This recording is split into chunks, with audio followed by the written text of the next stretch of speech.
is happening, chums, and welcome back to A Game with Chums podcast. I'm your host today, Raw, and I'm joined, as always, by the bespectacled, is that like bespectacled and respectable Paul, who's beaming there in his ray of light. How are you, Paul? I'm very well, Mr. Ross. I thought it was me who couldn't pronounce words properly. Yeah. As you can see, I'm in sort of the darkness, because that ties in with the theme of the podcast. It's very spooky here in my room. It is indeed tying into our theme, which we will get to. But for now, what have you been doing with yourself? What have you been playing, watching, doing, getting up to? Wow, you want to know a lot, don't you? Yeah, give me all the deets. Well, are you a policeman or something? You talk and I'll drink. Yeah, you do that. What I've been doing, what have I been playing? To be fair, I haven't been playing a hell of a lot. Mostly been just playing. When I play games, it's normally on stream, which is Apex and the Mass Effect trilogy, which, to be fair, I haven't played for like a week, so I should get back into that. But what I've been watching, the Marvel's What If series, which the last episode had Ultron in it. I don't think that's a spoiler. That's he's in it, and very good. Very good. It's I didn't expect the What If to have a sort of story to it, like a coherent like plot point. I thought it would all be like self-contained episodes, but it is sort of building up to like an arc, really. In it's building up to a finale, which I didn't expect it to take, but it's really good. I've been meaning to watch this new craze, this Korean program, Squid Game. I've been hearing a lot of good things about it. I've been hearing good things as well. Yeah, it's been all over it's one of the. I said in our last podcast that there was not anything that's really sort of everyone that's taken. Yeah, everyone's talking about, like Stranger Things or something. But then this comes along, and everyone's talking about it. Yeah, everyone's talking about it. So. Yeah, I've been meaning to give that a watch, but I haven't had the time because of like work and other commitments. But so that's the games, TVs. No, like not really anything else. It's like getting ready for Halloween. MCM's coming up soon. Be going to that with some friends. Be good to go there again and see what's going on. But yeah, that's about it, really. I can't really think of anything else. I live a really boring life, man. really boring. A sudden moment of clarity. Wow, my life sucks. And thanks for asking. I want to blame COVID, the lockdown, but no, it's nothing. I mean, like tomorrow I'll be going to karaoke, which in Soho, up in London, up in central London. It'll be fun. Love good karaoke. Yeah, other than that, not too much. Yeah. So what about yourself? What have you been doing? What video games have you been playing? What have you been watching? I mean, like, how's your life been like in the last week or two since we last recorded this podcast? Tell me. I want to know. I want all the details. Given how we do these every 2 weeks, so I'd imagine what I'm playing is probably still the same answer, which is Tales of Arise, which I'm just short of 20 hours into now. Still enjoying it. It's very, very good. It's exactly what the series needed a bit of a refresh. And it's every time I get to a new area in the game, I'm like, I can't believe this is a Tales of game, because the last one, I probably said this in the last podcast, but the last one was the last few really have felt very budget, and this one feels like they've really spent some money on it.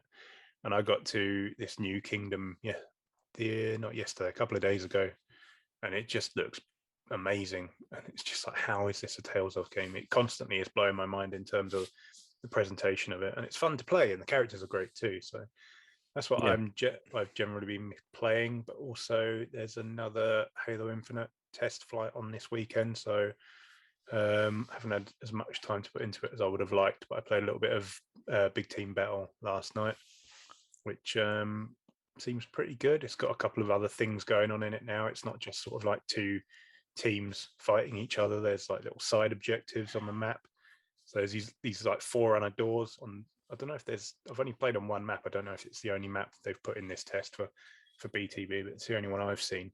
But there's these like forerunner doors hidden off to the side of the map, and then you can sort of like go and hack them.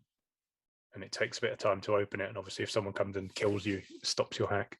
But then you can get inside and get like power weapons and stuff in there, which is a pretty cool little addition to BTB.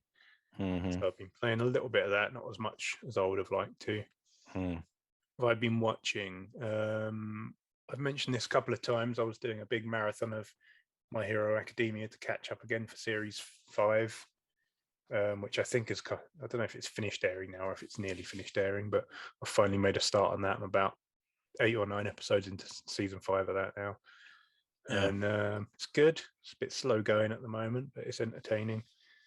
And then the other thing I've been watching is Foundation on Apple TV, which seems pretty good so far. What's it about? It's based on Isaac Asimov's Foundation series of science fiction books. And basically, there's a guy who's like a mathematician and develops a new sort of predictive model called psychohistory, and then predicts that this intergalactic empire that stood for 12,000 years is going to fall, and that there'll be a dark age of 30,000 years. And then it's just kind of goes from there. But it's got Lee Pace in it, which you might remember from Guardians of the Galaxy. And he plays the Emperor in the first couple of episodes, and he's like gleefully chewing the scenery in it. It's quite fun. He's like halfway to Ronan the Accuser from Guardians of the Galaxy. You can tell he's kind of channeling that a bit. And then it also has Jared Harris, who was Moriarty in the Sherlock Holmes films that came out around about a decade ago or so. The one with Robert Downey Jr. ones. Yeah. And he plays like the mathematician guy, Harry Seldon.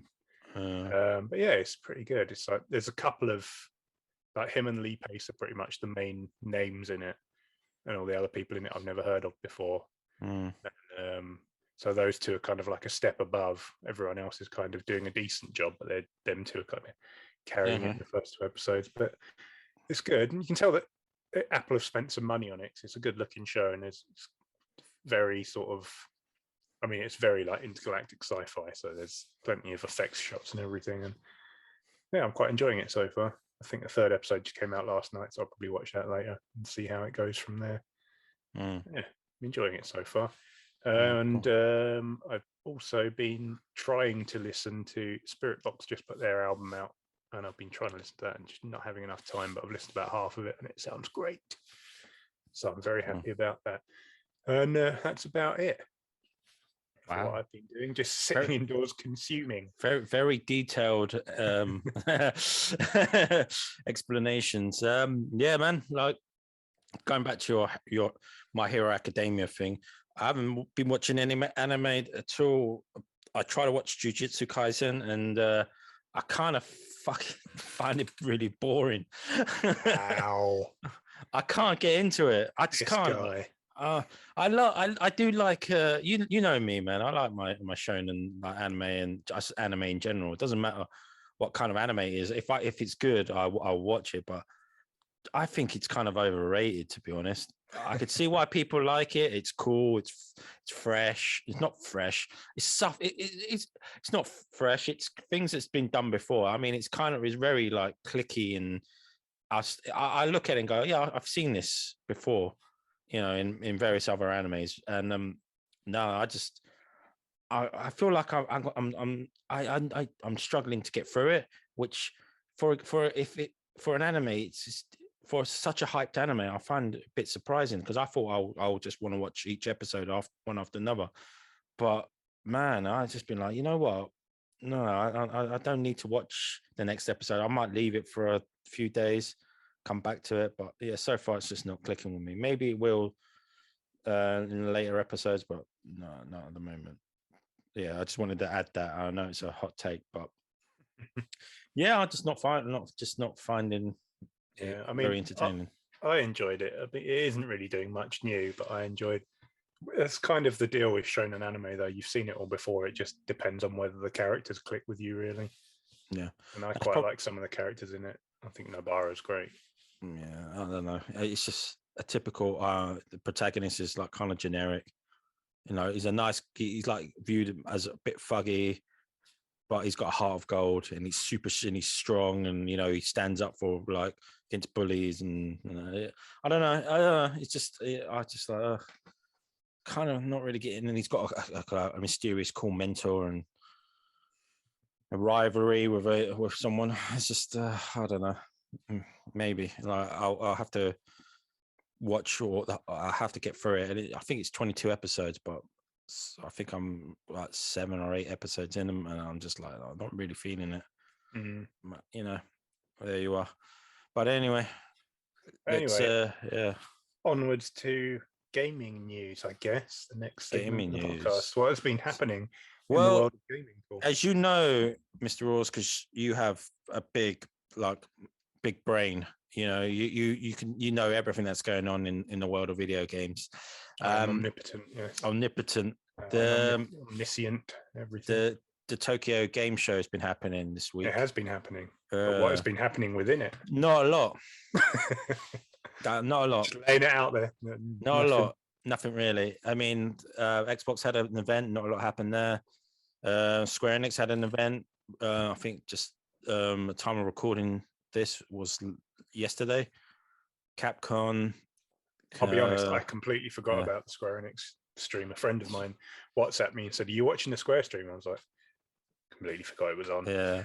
I mean, Konami's is announced that they're remaking. Is it Konami? Fuck, I want to get this right. Who's like? There's supposed to be remakes of games coming out. I think it's Konami. Is it Konami? Who produced Silent Hill? Konami, yeah. Fuck.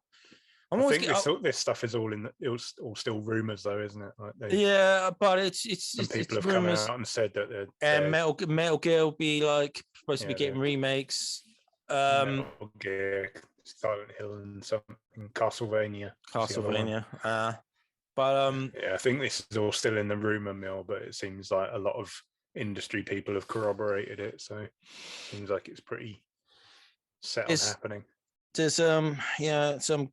Speaking of Xbox, some games coming on Game Pass.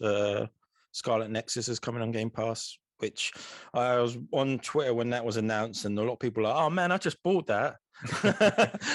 Great. I mean, it came out like 2 months ago, so yeah. I bought it. I bought it at launch. I mean, like, I'm not too sure if I own it. I don't think I do. But I'll probably.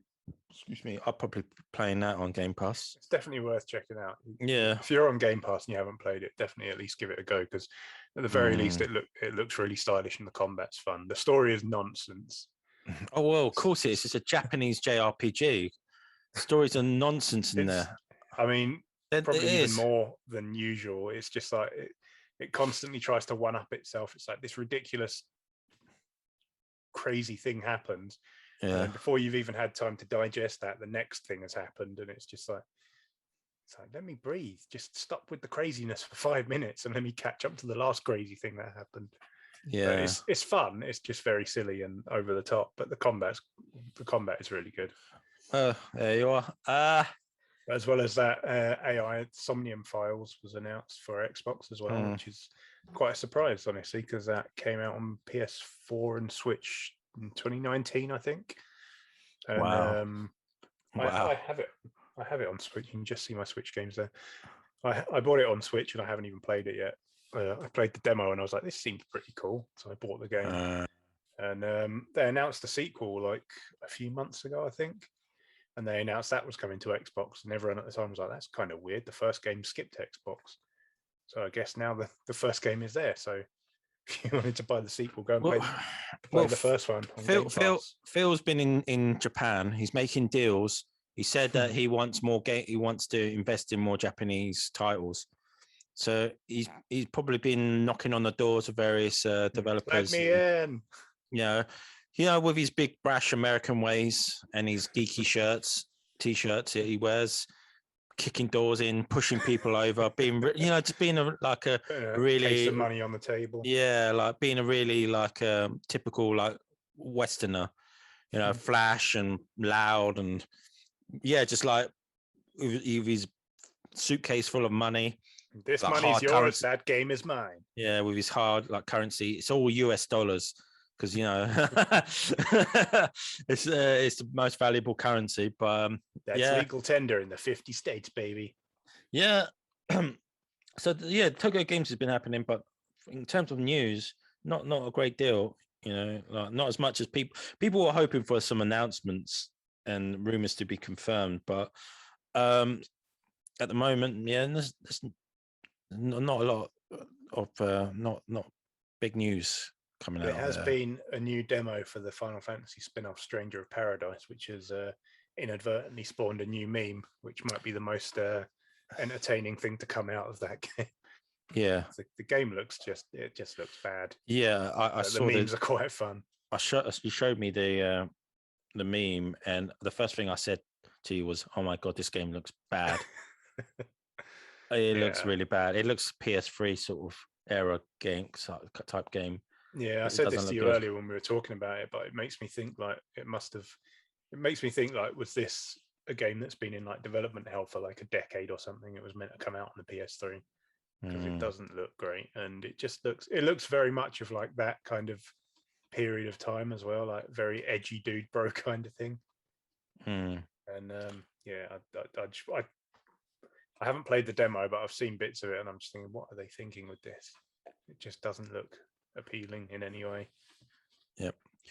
But any other game news, Mr. Ross?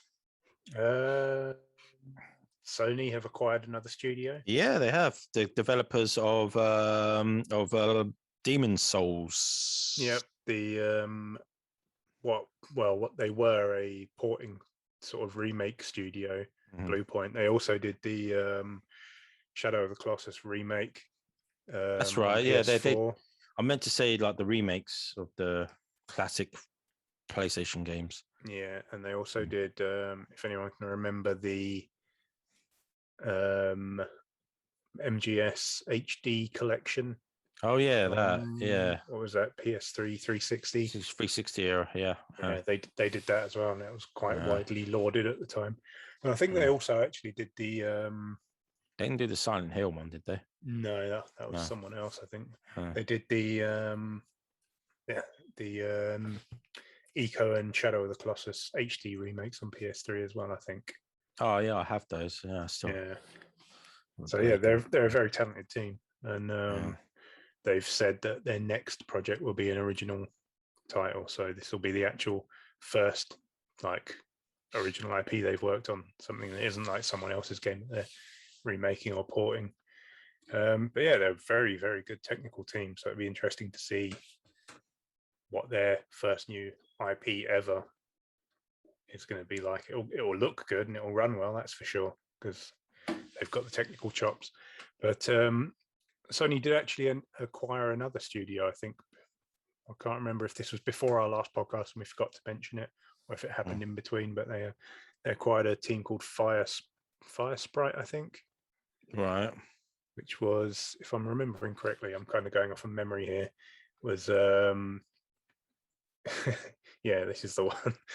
It made me laugh my ass off at the time because way back in the midst of time when they were launching the PlayStation 1, they bought the UK development and publishing powerhouse, Psygnosis, one of the biggest names in the UK game development scene, and went on to make the Wipeout games for Sony, and then Sony renamed them Studio Liverpool at some point, and then I don't know about, can't remember exactly when, in the last sort of 5-10 years they closed them down. And Fire Sprite is a team that's made of people that used to work at Sony Liverpool. So basically they closed down one of their developers and then bought the new company of those same developers. So that kind of made me laugh a bit. But hey, if they're going to make Wipeout games, fair enough. I'm not going to complain about that because I miss Wipeout. and it's pretty much the only Sony IP I actually give a shit about. So they're going to How bring dare you? Wipeout back. All well How and dare good. you? What about Last of Us? I like The Last of Us, yeah, I Yeah. do, but not as much as Wipeout. The The rest of them, though, God of War, Uncharted, don't really care. Oh, okay. Not really interested. I thought my Jujutsu Kaisen was a hot take, but that's a bigger hot take. Hey, people are allowed to not like games. Yeah, that's fair. One more piece of news before we move on to the main subject is I don't know if this will get us into trouble, but hopefully not, because the country's kind of scary. China, Let's tread very carefully then. China, I think obviously it's the government has banned video games which feature effeminate men and gay love. So that's banned now. So I think that includes like anything like Final Fantasy, Final Fantasy. Yeah, that's all probably banned. That's gone. Mass Effect. No Sephiroth for you. Mass Effect will be banned because you have gay options to romance men and women in that. So anything with like a bisexual, it said gay men. So does it include lesbians? Who knows? Who knows, admit, man? I didn't read too deep into this, but as far as I'm aware, it isn't just games as well. It's like all media. Yeah, I think the root of it is like K-pop and J-pop bands. They feel they're corrupting the Chinese youth or something with their pretty boy looks and catchy pop songs. Hey, man, I'm not into J-pop, but I do like K-pop. K-pop is catchy as hell, man.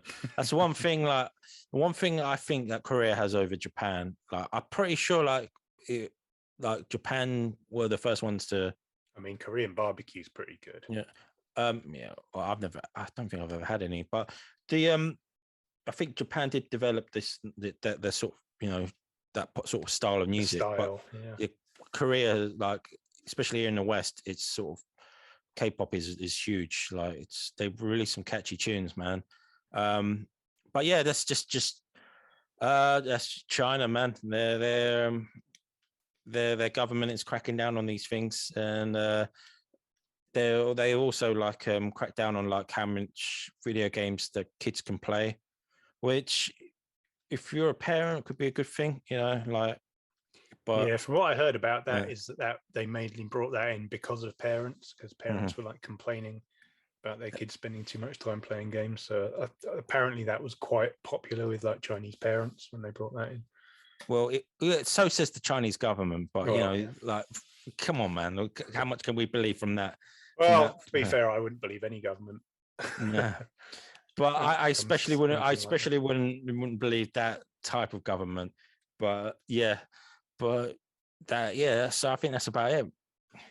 One thing that did come to me when I was slagging off Sony's IPs, IGN ran a poll for the greatest game of all time.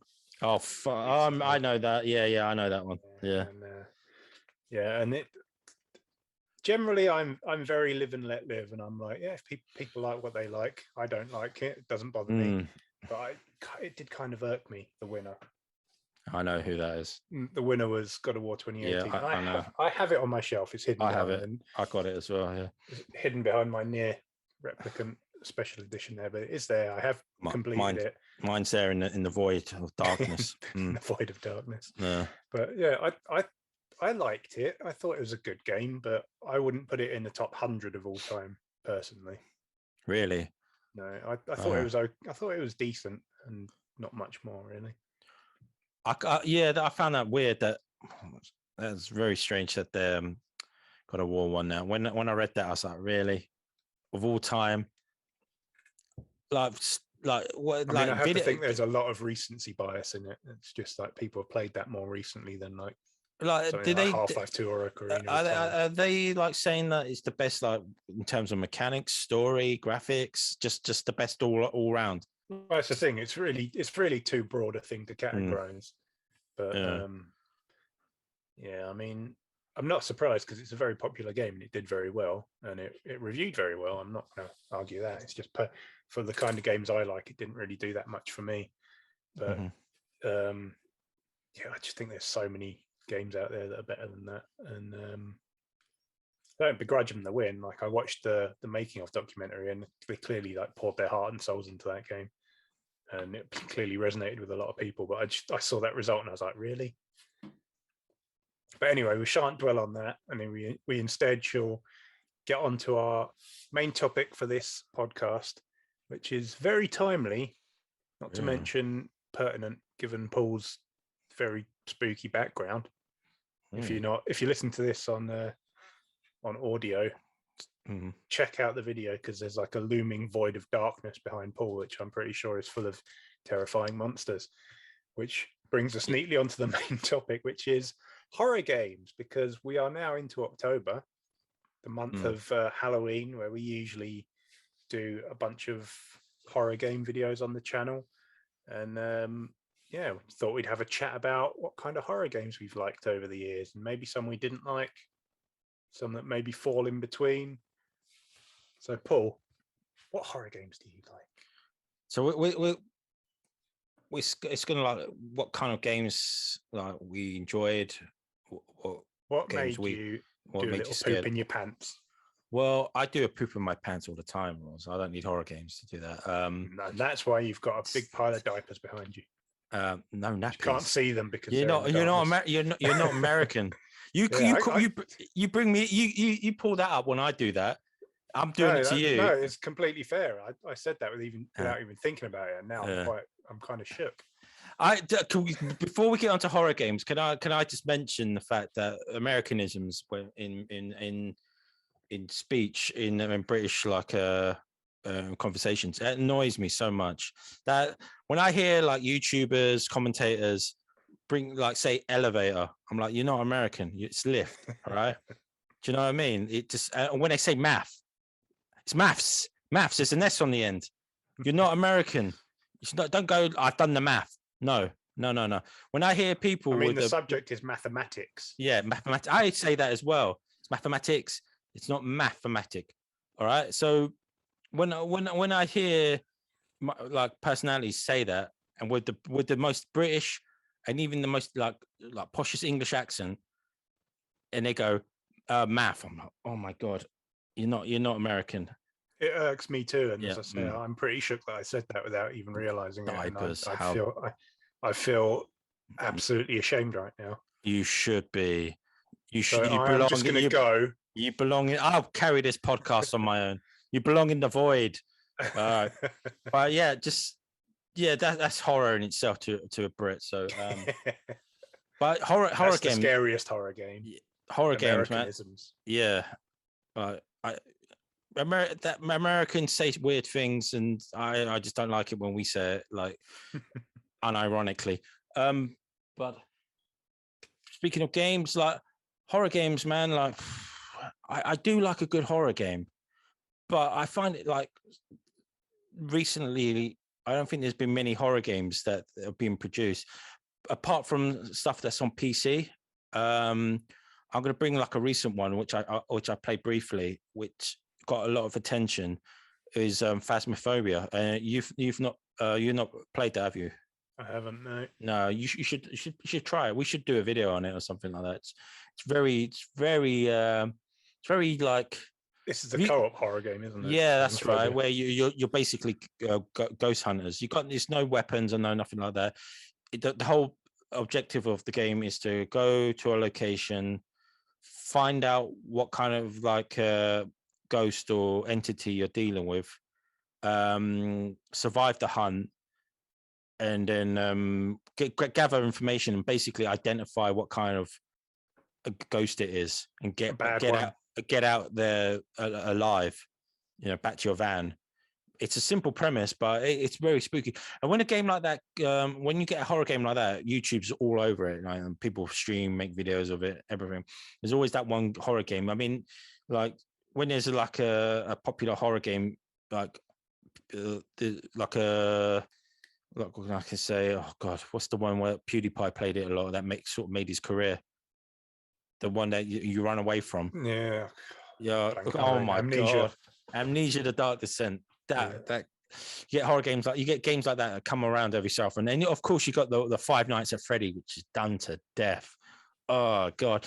And I was actually thinking of doing a video for this month's a month of horror, but I don't know. Like I just think it's been like it's been sort of done to death. But the first proper like horror game that really like sort of shook me, I think it did to you, but I think we played different. But I played the sequel, you played the original. Is Project Zero, Fatal Frame, which is known in the rest of the world. I played Project Zero 2 all the way through with my younger sister, and she always insisted when I played it on the OG Xbox to have the lights off. And I was like, hey, it's just cool. I'm all right. I'll play with the lights off. I'm a big man. I'm tough. Like, you know, not a lot scares me. But my God, they were like that game. God, that game scared me, man. And of course, I had to play it because like she wouldn't play it. She just wanted to watch. She like it's one of those good games to watch, but when you're playing it, it really does spook you up. And I remember you like played the first one, and you actually found that quite unnerving as well. Because I have played that on the OG Xbox as well, and it scared the bejesus out of me. Yeah, it's just it's very Japanese horror, which we were kind of big into at the time. It was like around the time of like when Ring came out, and then you had stuff following like Dark Water and The Grudge and stuff like that. Yeah, and we were all about like Japanese horror at that time. And Japanese horror is very different because it is just more constant suspense. And it's just that constant like creeping dread. Yeah, that is like they rarely pay it off for like hours at a time. So it just constantly builds and builds, and it's just very uncomfortable. And Project Zero lent heavily into that. It just leaned right into it. And the camera angles they use as well, like you're in a spooky little room, you walk into a corner, and the camera angle changes, and there's like a mezzanine above you or something, you just see a ghost walking, like, oh, ghost up there. It's very effective. And the thing that I found with the gameplay is that you have to face the ghosts with your camera obscura. You have to actually face it, so you have to let it get close to be more effective. Yeah, the closer you get, the more effective your camera is. Oh my God, that's just scared the absolute crap out. It's a good game, man. Like I enjoy playing it, but there were times when I think, can I really like sit here and play it for much longer? And I remember like I had to like try and get I was going to, let's switch the lights on. She's like, oh, you scared? I was like, I'm not scared, but it's just switch the lights. Let's switch the lights, because I was actually getting shook. Because I'm not scared, I'm terrified. It's the sound, like the sound design on those games are really good. Yeah. You know what I mean? The sound, the creeping, like the you know, like especially when you're inside. Like, did you play the second one as well? I played bits of it, but I played it when they re-released it on the Wii. Yeah, looking up there because it's on the shelf up there. But I played a few hours of the Wii re-release of it. So like you hear like the wind, you hear the creaking of the floors, you hear just like in the background some sort of murmuring and like, or a woman like moaning or something like that. It's just like, oh, do I really want to go through this corridor? Do I really want to do it? And especially like the it sort of had a grainy sort of washed out look. The game did, didn't it? It was very sort of almost monochrome in places. It's very sort of desaturated. Yeah, I mean, it's such. And I don't know what it is about, like, especially because being set in Japan, in those old sort of buildings, that give it that more creep factor. Like you said, we were into Japanese horror at the time. And it gave you that extra sort of creep factor. I mean, like Japan and the UK are quite like, when it comes to like hauntings, like I think in the world, like I think it's either Japan or the UK that like got a lot of like supposedly haunted buildings. So, but having that in that sort of setting, it gives it sort of that other sort of more sort of, I don't know, like something you're not familiar with. If that makes more sense. No, definitely, because it's the kind of buildings we only really see in other media. We're not kind of intimately familiar with it, so there's that kind of sense of the other to it as well, where it's a setting we're not really familiar with, which kind of already puts you on edge a bit.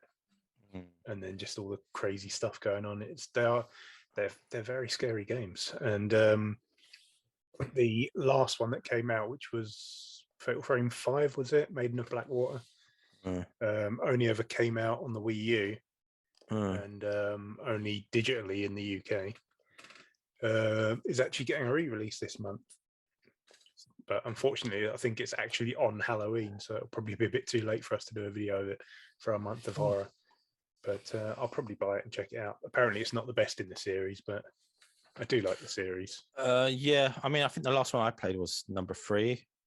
It was the girl which she had like tattoos and stuff like that. Like she would go into a dream state, and every time she come out the dream, she'll be covered more in this sort of tattoo body pattern on her body. I think it was a butterfly or something like that. Yeah, I think that was on the PS2. I played that on.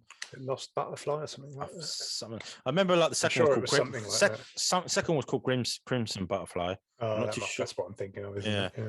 I'm not too sure what the third one was called, but yeah. I mean, like scary games, man.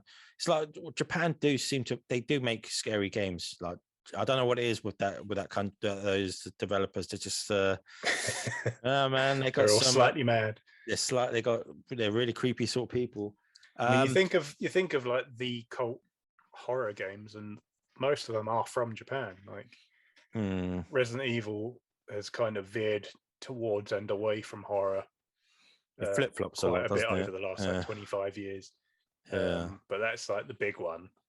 And then obviously like Silent Hill is like the fan favorite, also Japanese. Project Zero / Fatal Frame is a cult favorite, also Japanese. And then you've got like Shinji Mikami at Tango Gameworks doing the Evil Within games, and obviously he was the creator of Resident Evil to begin with. Yeah. But yeah, a lot of the more well-known horror games do tend to come from Japan, for what that's worth. So here's a question I have for you. Please. What was the first horror game you remember playing? First horror game? Oh, shit. Man, you do this a lot. You just put me on the spot a lot. It just occurred to me, so I thought. Oh, God. You could. First horror game. I don't know if like. I think it might have been like something on the. Was it on NES? Maybe like the Freddy game or something like that, but it was not scary. But it was, I think it might have been like the Friday the 13th game, just the one where you just sort of no, actually, was it? I don't know. I can't really. I'm not sure. I'll send the question your way. What's the game you remember playing?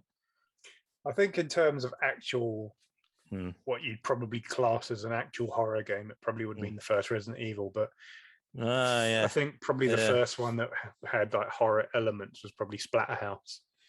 Oh yeah. But that was very much kind of just like a gory arcade game, I guess. It was very obvious, like a very obvious play on like Jason Voorhees from the Friday the 13th films. But yeah, it was very gory, and I remember, I think my brother and I rented it from Blockbuster back when you could do things like that. And I think my dad didn't know. Well, say we rented it, we got our dad to badgered him when we were in Blockbuster. Yeah, and I think he had no kind of understanding of what kind of game it was, and we got back and started playing it, and he was like, "What the hell is this? We're taking this back to the shop." We were like, no. Just like hacking things up with a machete and a chainsaw and stuff. Like, no, it's fun. So I think in terms of like horror aesthetic, that was probably the first one. But I think the first one I played that you could probably call a horror game was probably the original Resident Evil, which I actually played on the Saturn, not the PlayStation. Because that's how I rolled back in the mid-90s. Yeah, you're one of those weirdos, aren't you? Played it on Saturn. Saturn was great. I love that console.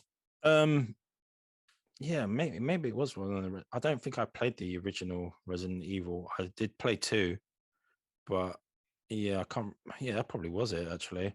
But when you look back, you're like, oh, how was I scared of this game? This game looks like, obviously because of the graphical limitations and stuff. But yeah, that was the thing. Like when that came out, it looked amazing. So it probably enhanced the scares. And obviously, you had like. It had jump scares and stuff, like when you go through that corridor to the right of the main entrance, and the dogs just burst through the window. Yeah, Scared the crap out of me. But yeah, like you look back on it and just like, wow, the dialogue is so stupid. I mean, that was bad even at the time. Like, even at the Yeah. time, people were taking the mick. What a mansion. I'm Stop. Chris of Alpha Team. Stop. Don't go out that door. Yeah, but I don't know if they were replicating some sort of like cheesy B-movie sort of, but it's like speaking of like horror games, man. Like I do like a good horror game. Like, I mean, like, dude, it's in terms of horror. What do you prefer? Like horror, like run, like sort of a gun sort of horror, like Resident Evil, a Dead Space, or do you like more sort of like where you can't defend yourself sort of thing, like say like a Amnesia, something like that, or do you like the ones like sort of more in between where it's not a running, it's not sort of like a shoot zombies, shoot monsters, but or something where you're completely defensive, but something more in between, which I'm trying to think of an example of at the moment in my head. Well, I think you could probably say like the Resident Evil 2 remake kind of sort of fits in somewhere in the middle of that, because it's not all out action, and you do have some sort of limitations of ammunition and stuff like that. And it is, I mean, it's a remake of a fairly campy PS1 game, but the atmosphere is fantastic. It's not terrifying, but the atmosphere is great. So I think maybe somewhere around that, and sort of like the Dead Space series gets a lot of crap from horror fans because it is an action game, but it's terrifying if you ask me. I played the first Dead Space. I had it pre-ordered. I was so excited for it. This is coming in like the wake of Resident Evil 4, which kind of wasn't exactly a horror game, really. It was, I guess I'd call it like a horror themed game, but Dead Space, I mean, it's like it's Alien and The Thing and Resident Evil 4 put in a blender. And I love The Thing and I love the Alien franchise up to a point, and I was very excited for it. And I had to play that game because I was playing that late, like at night with the lights off with headphones on. I had to play it in like 40-minute bursts because my heart was fucking pounding out of my chest. People say, "Oh, it's not scary." I don't know who these people are. I thought it was terrifying the first time through, because the sound design is such a big part of it. And obviously, like, you're on this in very sort of industrial ship, which is almost that sort of like industrial brutalist kind of sculpture in itself. And the sound design, and you've got the xenomorphs like crawling into ducts and coming out behind you and stuff. And the xenomorphs are just disgusting to look at, which adds to it. But yeah, Dead Space 1 scared the crap out of me at the time. And Dead Space 2, people say like Dead Space 2. Did you say xenomorph? Did I say xenomorph? I meant necromorphs. Necromorph, yeah. What's happening, Mr. Ross? Huh? All my horror franchises are blending together in my head. Had too many beers, man. You think you're American, you can't pronounce words properly, you get confused. What's going on? All right, sorry. But yeah, like when Dead Space 2 came out, people were like, "Oh, it's gone too actiony," but I don't really think it did. It just had some big set pieces in it. Yeah, it wasn't until Dead Space 3 where it went sort of actiony. You had like you were fighting humans and necromorphs out with guns and stuff. It's just like, oh god, this is gone. They're trying to get a bit mainstream with it, and that's why it sort of failed in a way. Tried to go mainstream third-person shooter, but I guess to answer your question, I like games that have an atmosphere and that have things about them that are terrifying, like the sound design in the sound and the world design, I guess, in Dead Space 1 and Dead Space 2. Yeah, because those the worlds like the Ishimura and the Sprawl from Dead Space 1 and Dead Space 2 are not welcoming places, even if they weren't infested with necromorphs trying to eat your face. Those aren't like welcoming places. They look scary anyway. And obviously the infestation just kind of adds to that.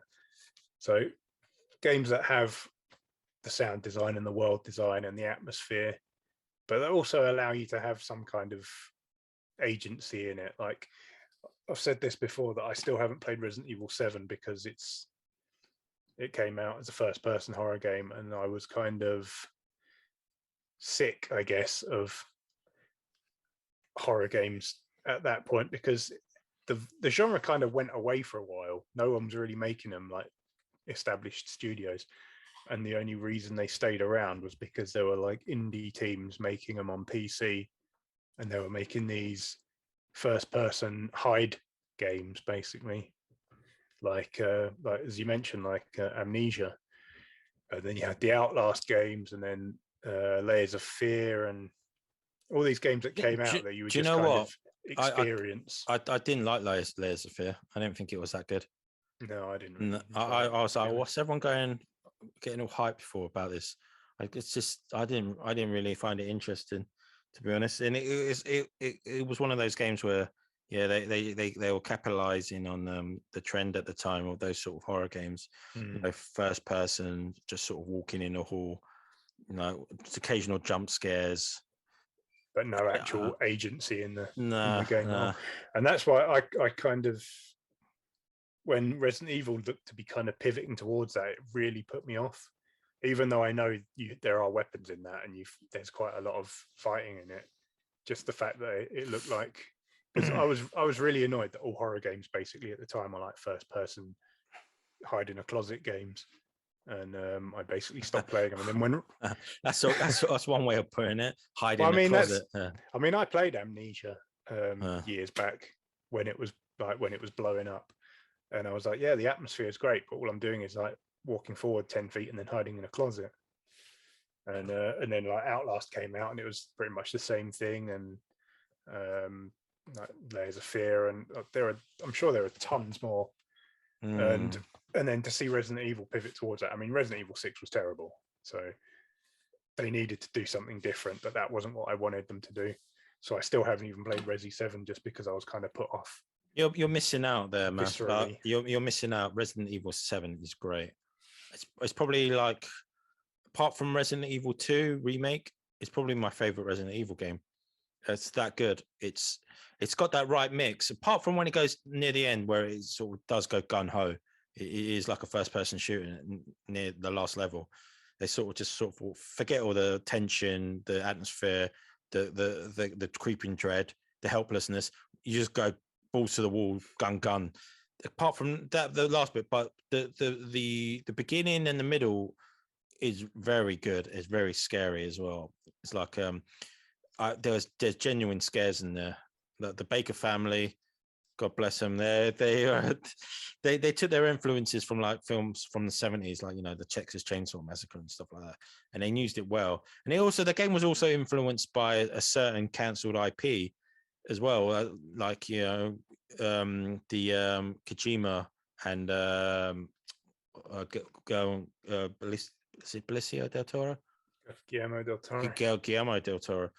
They're cancelled IP, you know, PT, which influenced a lot of games. I mean, there's a lot of games that took influence from that teaser trailer, as it's known as. But yeah, you should definitely play it and give it a go, man. It's really it's the thing. People that I trust to give good recommendations, including you, have told me how good it is.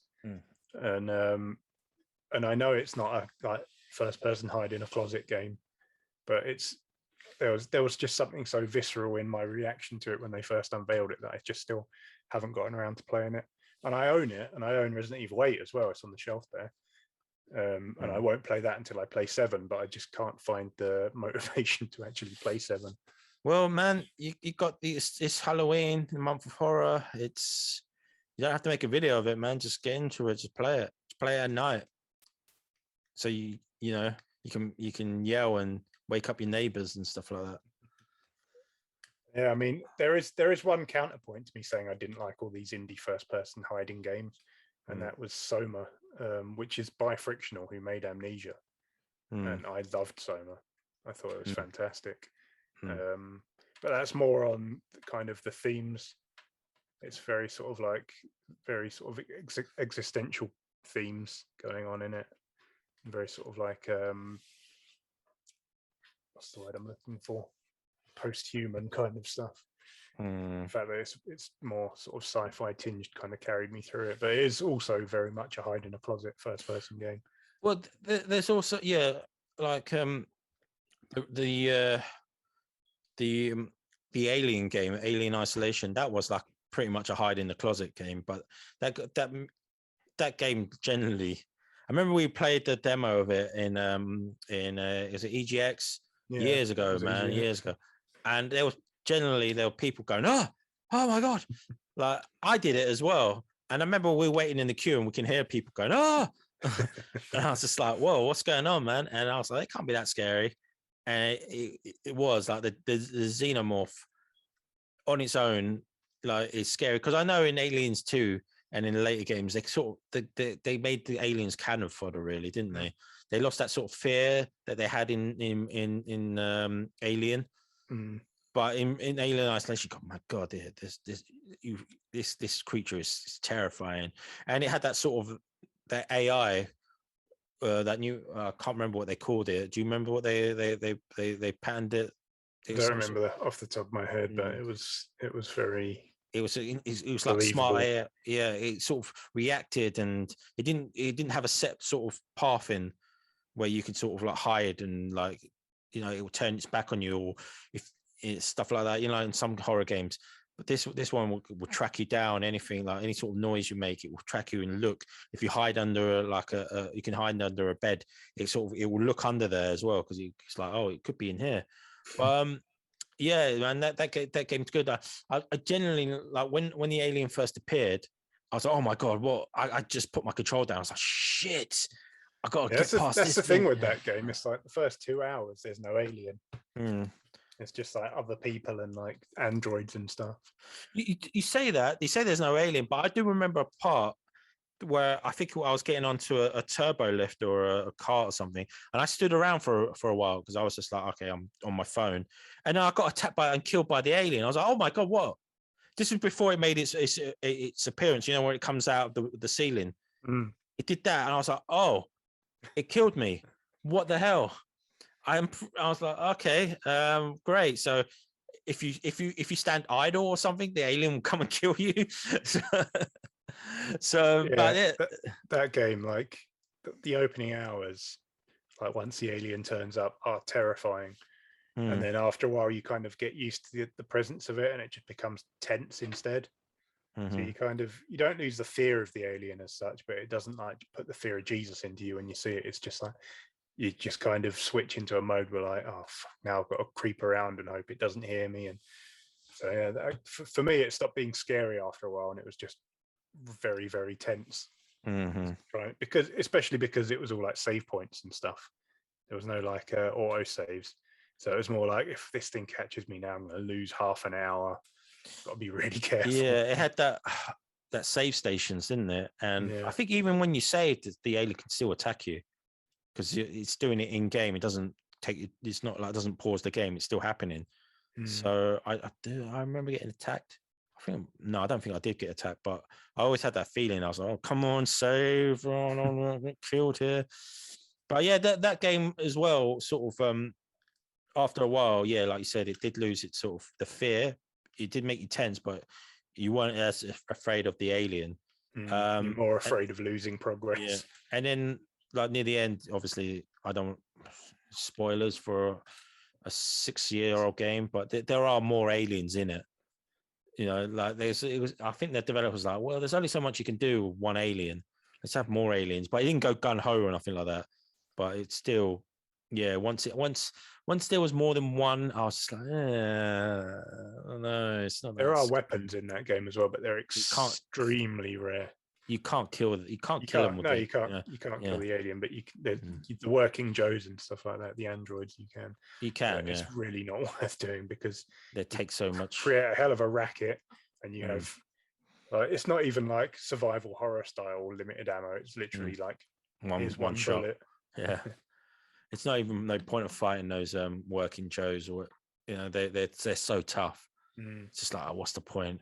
And even hiding like in air ducts, the alien obviously uses that to get around. So you have it, you go in it and like, oh shit, I've been stabbed. White's tail. I'm like, oh yeah, it uses the air ducts. I should have realized. So remember, I thought I was like, haha, we go through the air ducts, and I was like, and then all of a sudden my characters went, oh, I was like, oh shit. Yeah, it's a good game. It's a shame they never made a sequel of it. It's like what 6-7 years old now, so I'm guessing they're not working on a sequel. They put a lot of effort in it. It looked like the films. Yeah, it looked like it came straight out of the film universe. Yeah, they absolutely nailed the look of it. I don't know if it just didn't sell that well. Maybe it just didn't sell that well. I don't know. Like it got critical acclaim. You know, maybe it was a bit. The thing is, I think it was a bit too long.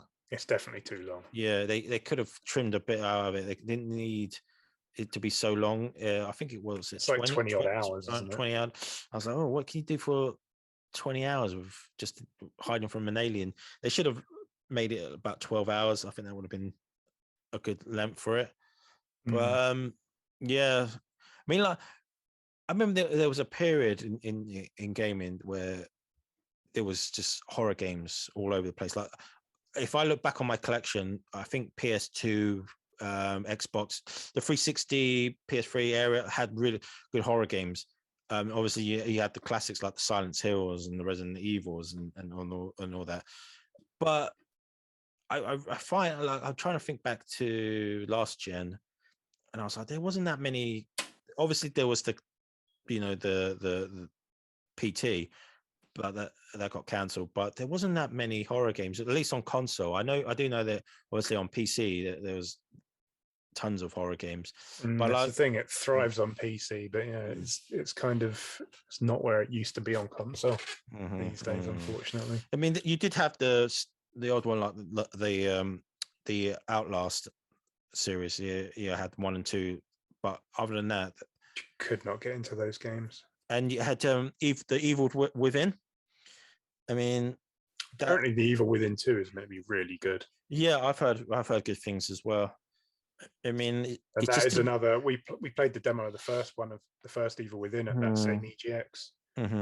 Alien Isolation was that.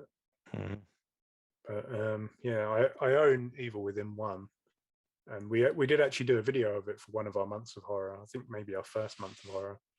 Yeah. And I was quite intrigued by it, to be honest with you. It seemed pretty interesting, and some weird stuff happened towards the end of the video. And I was like, I kind of want to know what happens next, but I still haven't played it. But it's on Game Pass, so yeah. Apparently the Game Pass version has all the DLC, which is also meant to be really good.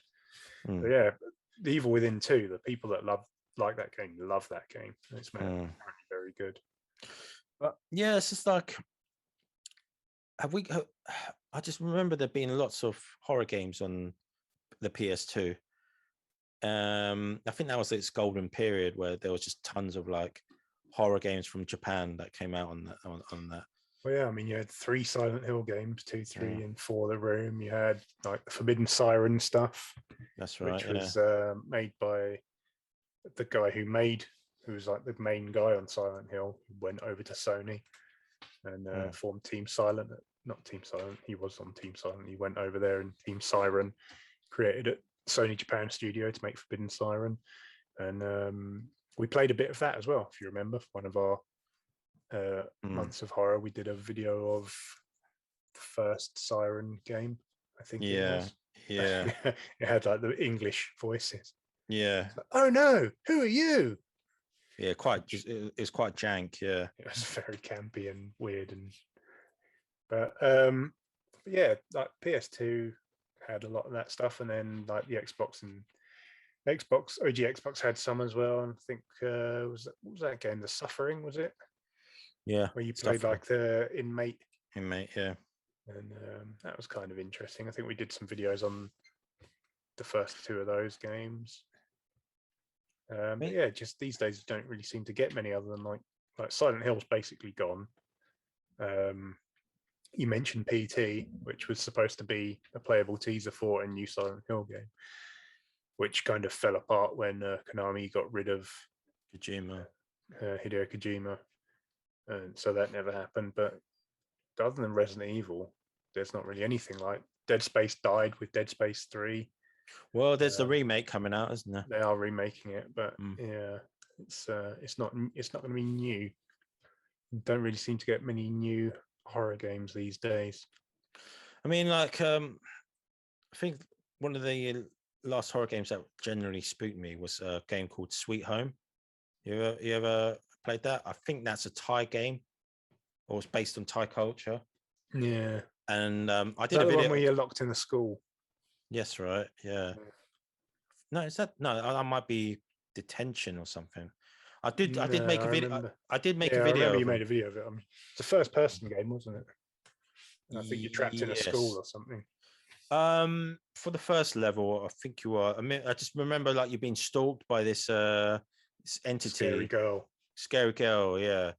But you do transition to a different area because there's like obviously when you complete one area, you go back into like a hub area, not a hub area, but a safe area, and then when you go back into the next level, it's like it's not school, but it's a different sort of environment. Which, yeah, I mean, I only played the first hour because obviously I was just doing it for a video, but I do remember being genuinely scared because the sound of what she used was, I think it was a switchblade or something like that. She used, you know, the sound of the blade when you because with a switchblade, was it switchblade? Stanley knife. You know, Stanley knife. Then when to get the knife out of the sheath, sound. The click is it makes that sound. It's like, oh my god. She does that like little wimp. There's nothing scary like in horror. Is like, I think a lot of it is sound. Like if you get a good sound design, it can scare, especially when you're in headset. Just the sound of it is just really quick. I think that adds to it. I mean, if it didn't have good sound design, I don't know if it would be as scary. I mean, obviously the visuals, but it's just the sound of not seeing the enemy is more scarier than actually seeing it. You know what I mean? Sound design is a huge part of it, I think. As I mentioned, like with Dead Space, like I think with Dead Space, I think at least 50% of how scary it was the sound design, because you're pretty much armed to the teeth in that game, and when a necromorph pops out, you're kind of like, oh, okay, now I need to like shoot its limbs off or whatever, and you're kind of into your action game sort of comfort zone at that point. But it's all the sounds that are playing before it putting you on edge and sort of knocking you off kilter. So yeah, I think sound design is a huge part of it.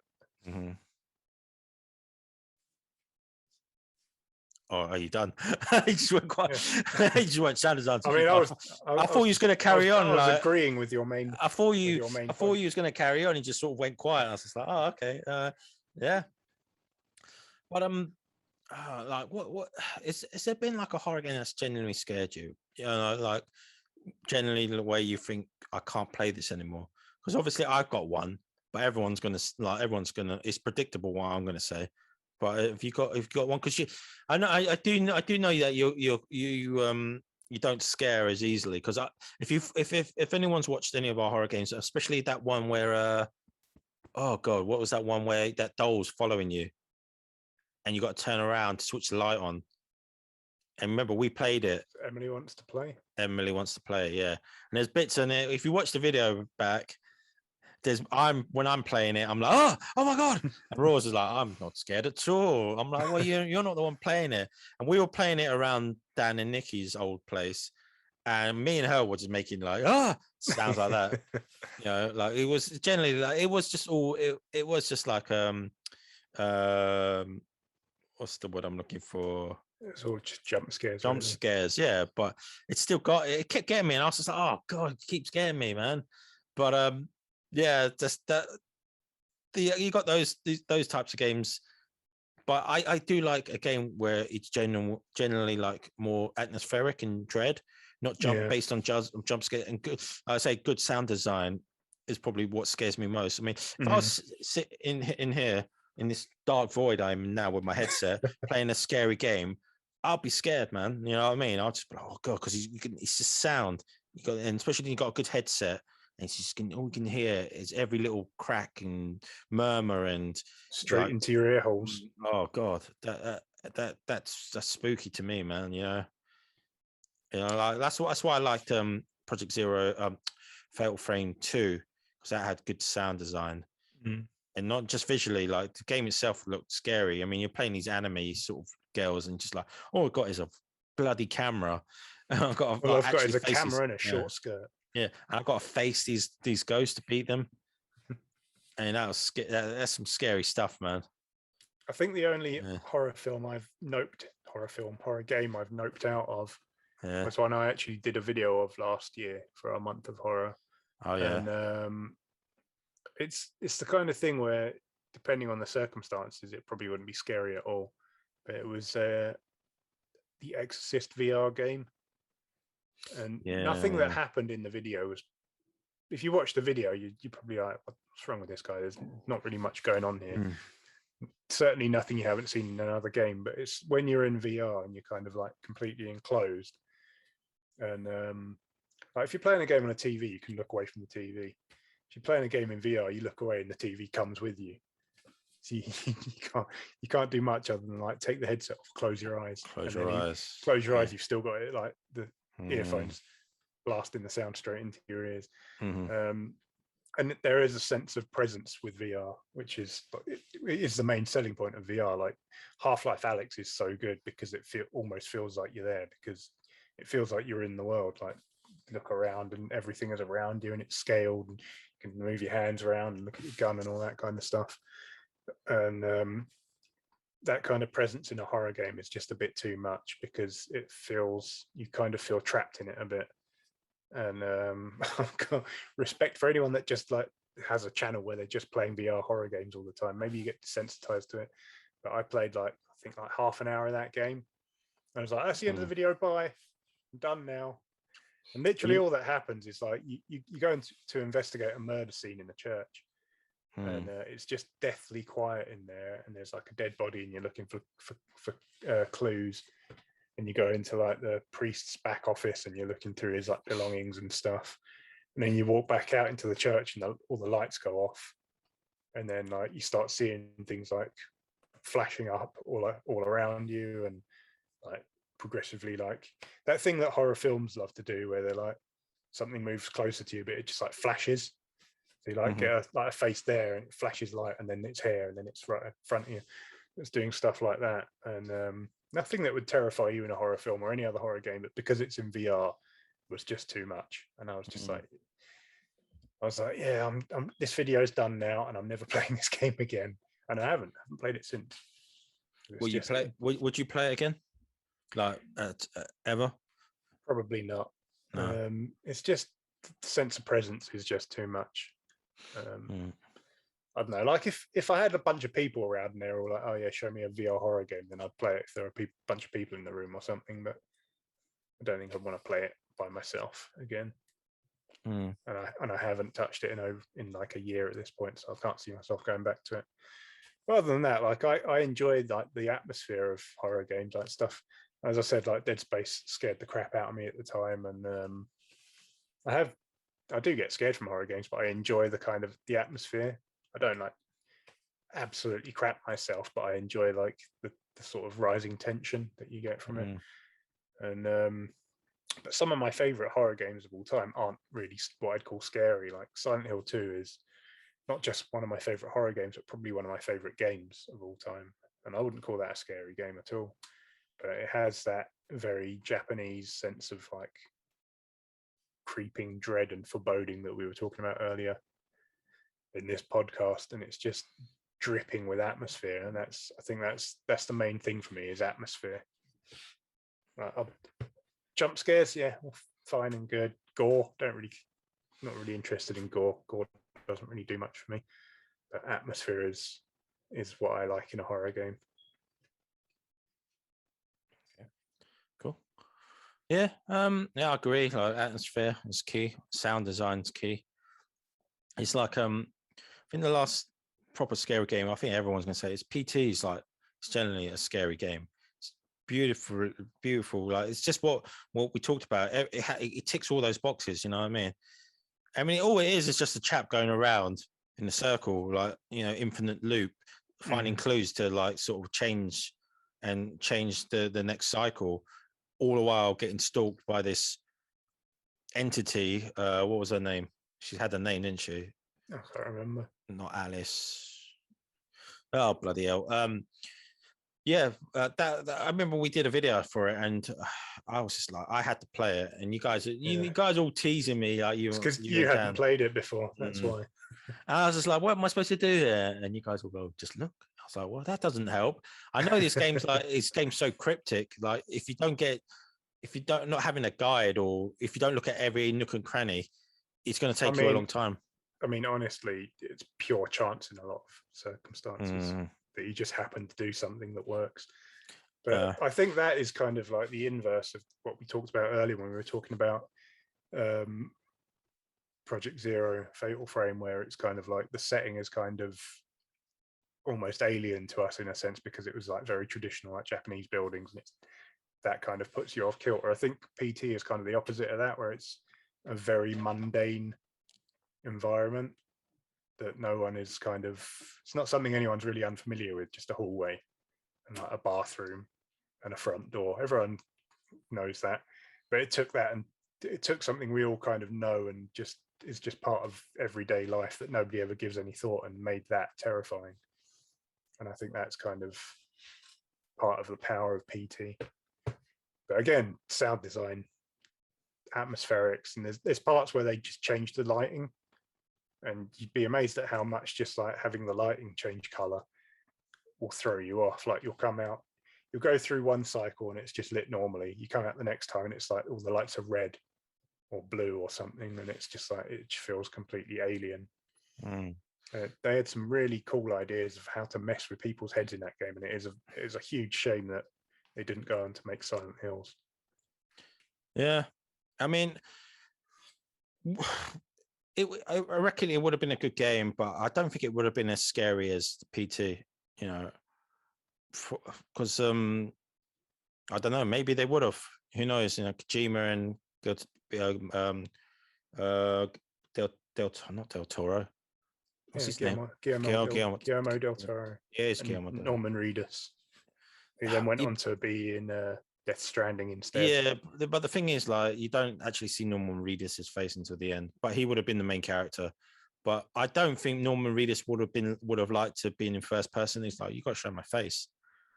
Put this game in third person, man. Like, but like I said, I don't know if that they would have been able to sustain that for a whole game. You know, it would have had to open up. But thinking about going around Silent Hill and that with that sort of atmosphere. But the thing that made it more creepy is because you were confined into a hallway. That's what made it creepy. Yeah, creepier. It's being compact, and you don't want to turn around because you don't know if she's going to be there behind you. She does pop up every now and again, but it's very like blink and you miss it. I mean, there's a part where you walk down where you walk down one cycle, and if you look up, you can see her on the top floor looking down at you. Oh God, man, that's creepy. And if you play that on your own with a headset in the dark, which I did when it launched, which you did, you're gonna have problems, man. Like, yeah, that was scary. Yeah, it is generally scary. And I remember playing it around yours, and then I had to go home in the dark. I was like, oh God. It's like, I'm like generally quite shook up here. But yeah, that it's a shame because I didn't actually do the whole cycle thing. Maybe mostly because of time. That could have taken us a couple of hours to do. And I was getting kind of freaked out. I didn't even get into the most messed up parts. Obviously, when you said like the color filter changes where it goes to blood red and stuff like that, and the fridge is bleeding blood, and you're generally getting like stalked by because the more you unlock, the more I wish I remember her name. The entity would stalk you more. But I think there was like if she kills you, she strangles you to death and then pisses on you. I don't remember do you remember that? Like she does. She does. You don't see it, but you hear it. You hear her like urinating on you. I was like, oh, that's nice. Cheers. Final insult. Yeah, urinating on me. But yeah, it's a shame that the potential there could have been one of the best games or horror games ever made, but it's a shame that it can't be done. I mean, like when Kojima was making Death Stranding, everyone thought that maybe he will make his own horror game. Obviously, that didn't happen. Instead, he made a FedEx Man game. I mean, look, it's either one of those games where you love it or you hate it. A lot of people liked it. A lot of people just didn't understand it. I haven't played it. I bought it on PC, but I haven't played it. Yeah. So, I don't know. It's one of those things where I'll get to it, but I've heard it's 50 hours long, and that's a lot of walking around. The thing is with Kojima, like we're going a bit off topic, but he wants to make a cinematic movie. He does rack up that money because he can't just get like an unknown actor. He has to get like Hollywood actors now. So that's where he's at. All the people that are in Death Stranding, for God's sake. Some not just Norman Reedus, but you got like Lea Seydoux and Del Toro's in it, and you got who else is in it? The guy from James Bond, the Danish actor. Yeah, he played Le Chiffre. What's wrong with us today? We can't remember anything. Mads Nicholson. Yeah, Mads Nicholson. Yeah, he's in it. The girl from James Bond as well. Yeah, Lea Seydoux. Yeah. So big stars in that game. That must have been a very expensive production. Yeah, I mean, like Kojima, he's a perfectionist, but he also likes to burn through money. Maybe that's what pissed Capcom off. But obviously, it's his own production, and Sony was like, "Here's a bunch of money. Do what you want. Here's a blank check. You just write some numbers on it when you're done." Yeah. But yeah, so there's two other sort of horror tinged games that I just kind of popped into my head that most people don't actually probably wouldn't even think to mention when it comes to horror games. And that's, I say two because I never played the third one, but the Fear games, Fear and Fear 2, are actually they're first person shooters. So if you haven't played them, people are going to be like, really? Horror games? But they are very sort of horror themed. And it's kind of almost, you can tell they took a lot of cues from Japanese horror, because like the main sort of horror antagonist is a creepy little girl called Alma. I can see your cat's eyes. Yeah. It's a but yeah, I remember playing the demo of Fear 2 because I loved Fear 1, and I remember when the demo for Fear 2 came out, I was quite excited to try it. And there's a specific jump scare bit where you kind of come in through this sort of open, sort of ruined city exterior, and you come into this small room, and you come in one door, and you have to go out another door, and there's I think you had to go and try and open the door, and the door was locked. So obviously you'd turn around, and then you turn around, and she'd just be there right in your face. And it was like just a pretty by the numbers jump scare. I remember I played the demo the second time, and I was like, right, I'm going to catch you out this time, Al. I'm going to catch you spawning in. So I walked backwards to the door, and she didn't spawn in. Like I walked backwards towards the door you're supposed to open, so that I'd see her like character model spawning in, and nothing happened. I was like, that's kind of weird. And I turned around to face the door, and she was in front of me there as well. So the developers has kind of thought of it like people are going to go, yeah, people are going to go and get wise to this, so we just move her around. And that scared me more, because I was expecting even less that time. But those games have got really good atmosphere. They're not like terrifying horror games. They're very sort of like horror themed. Yeah, but the atmosphere is fantastic. Going back to what I said about like games in the middle, sort of like they're not gun and hide in a closet. They're not like shooting gun, running gun. There's that one in the middle that I just popped into my head, which is came out. Oh bloody hell! It was an exclusive on the 360. It came out as a launch. It was like a launch game. Oh, not Manhunt, but you play as a detective. Oh, Condemned. Condemned, yeah. That's a good in between, because you can shoot, but it's like resource management as well. Yeah, very limited. And you had like weapons that broke. So that's a good example, and that had good. The graphics, obviously at the time, 360, good for the time, but the lighting and the sound design was good in there as well. You can just hear those deranged people.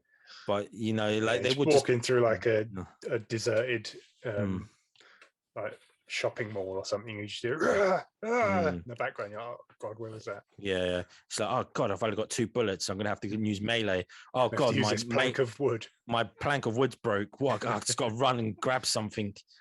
It's pretty cool that you could like rip pipes out of the wall and stuff and use those as melee weapons. Yeah, it was a good game. Yeah, the sequel went nuts. The sequel was just silly. Yeah, because he could do Hadoukens and stuff like that. Like he started like blasting like energy projectiles from his hand. I was like, huh? What's going on? Yeah, it was kind of like the shouts in like Skyrim that you could do or something. I can't remember off the top of my head now, but it got very silly in the sequel. But the first one was really good. But I think that was Monolith, the people who went on to make the recent Lord of the Rings games, the Shadow of Mordor and what was the next one called? Shadow of War. Yeah. They made those. That's what they went on to after that. Oh, okay. Yeah, that's good. Yeah, First Condemned was good.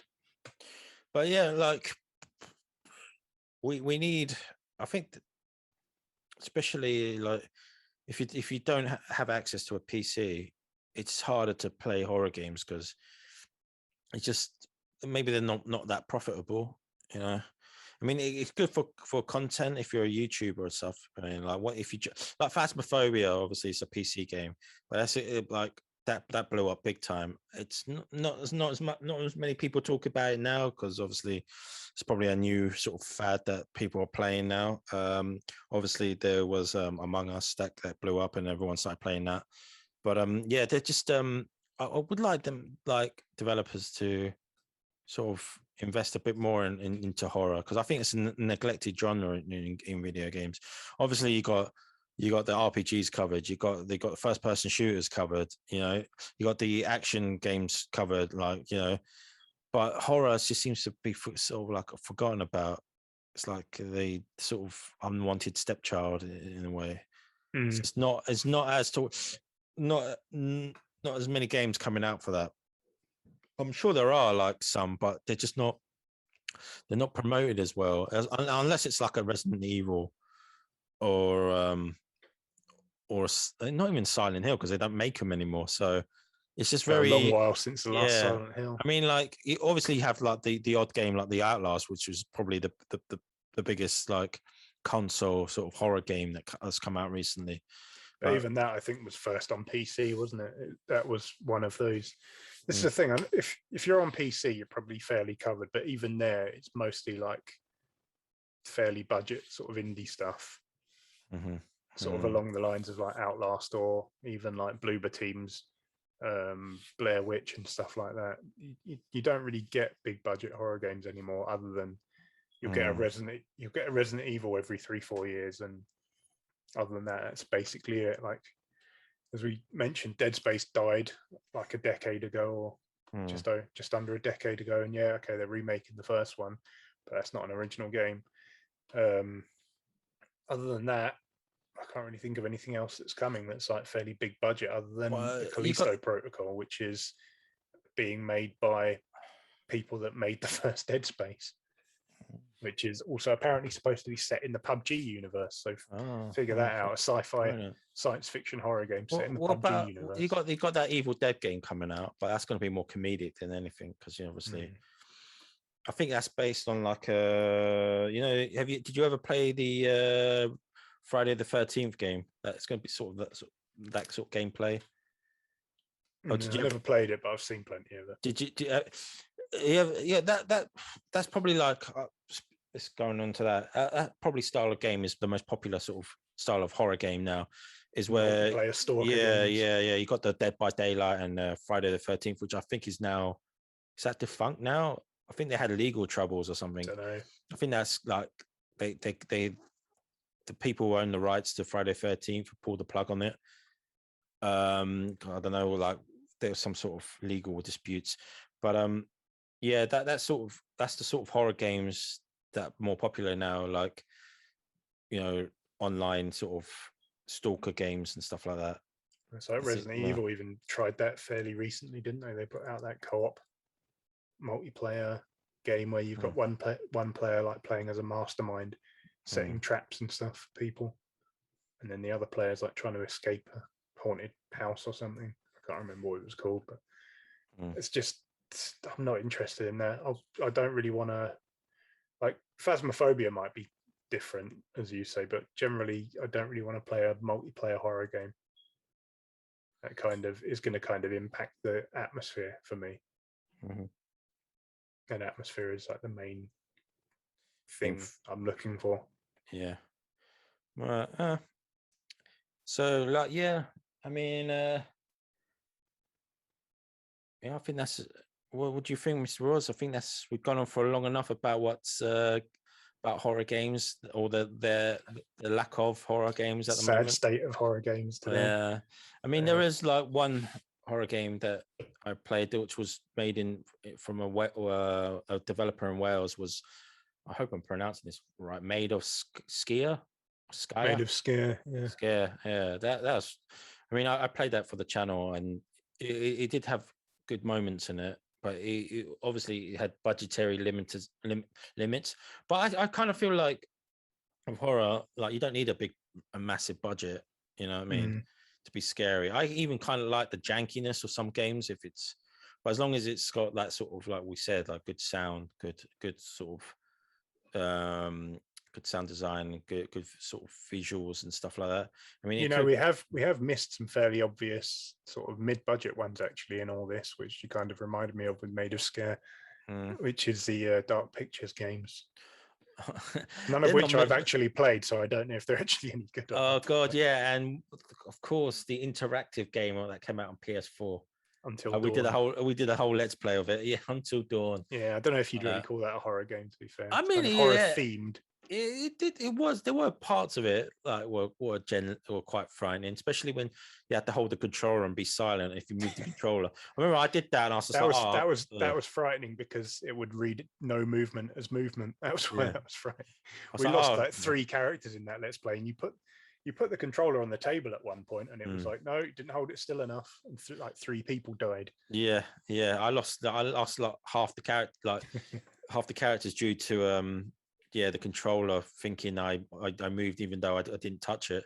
I left it on the floor. I was just like, oh, okay, great. So I'll come out with 2 characters still alive. Great. Not a great let's play. But again, that's probably wants you to replay it and see if you can get everyone to survive. But there were scary parts in there. I thought there were. Yeah, the Wendigos were quite scary. I mean, they did play a bait and switch on the beginning part where you thought like there was a serial killer, and he just find out like the brother's just playing a prank on everyone, but he has actually lost his mind. And then you're like, oh right, there's actual Wendigos here. This is taking a turn. Great, But like I said, like the anthology, the Dark anthology series, they've released a few games. Same developers. They've released a new one, the House of Ashes. I think at the moment there's 4 in the series. 4. Man of Medan was the first one, wasn't it? Man of Medan. There was a one about the witches. I can't remember. I don't know the names of the titles. Yeah, I'll be honest. I've played none of them. So I think there's 3. It could be 4, but I do know there's 3. So yeah, I mean, I play. I always find it a bit off-putting when you have like big named Hollywood actors in the horror games. So I don't know. Kind of wish they were like just no. I know they had to use facial capture on them, but I just like this is a bit too polished. Just realised we forgot another very obvious one as well, and this was actually kind of a reasonably big deal because it was like a timed Xbox exclusive, and that was The Medium, which I actually really liked. Oh yeah, The Medium. It's honestly very Silent Hill like in terms of atmosphere and stuff. I really like that game. It looks fantastic as well. It's a very good looking game. Yeah. But yeah, we mentioned like Bloober, we mentioned Layers of Fear and Blair Witch, and completely forgot about The Medium, which came out more recently. But yeah, I like that game a lot, and I think it showed that they actually do have some promise. Because like as you mentioned, and as I agreed to, like Layers of Fear didn't really do much for either of us. Blair Witch, I think we did a video on that, and neither of us really gave a crap about that either. No, I didn't find it. I found it frustrating more than scary. It's just frustrating and boring. But the medium I really like, so I think it shows they've got a lot of promise. But so I guess there are games coming out, but yeah. maybe less memorable ones. Yeah. I mean, they do tend to be more mid-budget. I mean, Japan don't just seem to have given up on the horror genre, so it's the Western developers have got they're sort of leading the way, kind of with the horror games, especially like indie developers and stuff like that. Yeah, and you've got Tango Gameworks, who, as we mentioned, did the Evil Within games, and their next game, Ghostwire Tokyo, looks more like an action game, which is timed exclusive on the PS5. Yeah. It looks like it's kind of like spooky and maybe has some horror themes, but it looks more like an action game. So perhaps they're even moving away from it. Yeah. Yeah. All right. State of horror games, maybe not what we'd like it to be, but there's plenty of games we've loved over the years. Plenty of games that have turned our trousers brown. Yeah. And we're going to be playing some of them on the channel this month. So please do. And don't ask me, Mr. Ross, what we're playing, because I'm still formulating my list. All right, don't put me on the spot. Yeah, we've done quite a lot, so we're kind of it'll be more a lot PC of games we've already covered. It'll be more PC games, I think, this year. I think our first ever month of horror, we did like 20 games or something. Not that much, I don't think. Probably about 12 or 13. I think we did do quite a lot. No, I'm looking at the playlist. It's not. I don't think it's that many. But we've covered pretty much all of our favorite horror games, unfortunately. So, but yeah, man, we've been going for like an hour and a half. Should we call it there? So so please do check out the channel if you want to see what we're doing for Halloween. We don't know what we're doing yet, but we will be putting up some stuff. We also do have a Let's Co-op going of Resident Evil 5, which, again, it's not the scariest game, but it's co-op. So it kills two birds with one stone. Gets a horror game up, gets us back on the co-op train, which we haven't done in a while. So please do go and check that out. That's the first part is up now. The second part should be going up soon after this podcast airs. Please do check out all our social media, Twitter, our Tumblr, Instagram, all that good stuff. That's Twitter, all there. Twitter, Twitch. Yeah. And also, I was going to get to that, the Twitch. If you want to see Paul playing games live streaming, please check out our Twitch, which is, again, Twitch TV/Again with Chums. And drop us a comment. Let us know what you think. Let us know what your favorite horror games are. Thank you all for listening or watching. And we will see you next time. Bye. Bye-bye.